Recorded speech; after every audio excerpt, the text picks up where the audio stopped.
المزارع اللي مطلوبين. بما إنه الآن بيبدأ الخريف بدأت صور البامبكن بكل مكان. شوفوا ما أحلاها.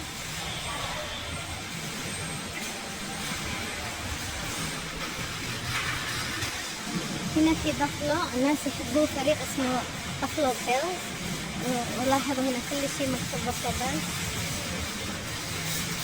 وكمان مع موسم الخريف يبدأ كمان يبيعوا هذا الجوس أو العصير اسمه أبل سيدر، طعمه مرة حلو.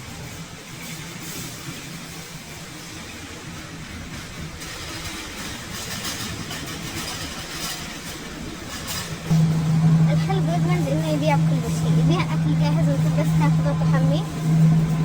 هذا يبيع الخضروات والفواكه كلها. شوفوا البامبكنز على أنواع.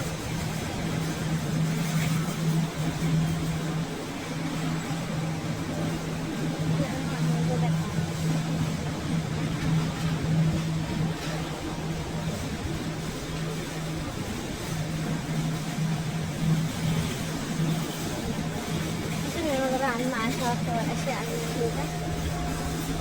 شوفوا هنا كمان الأحجام، عدة أنواع من البامبكنز وأحجام مختلفة.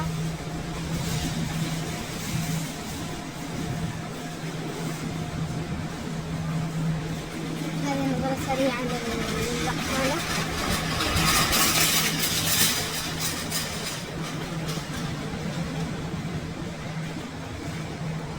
خلاص وشكرا جزيلا.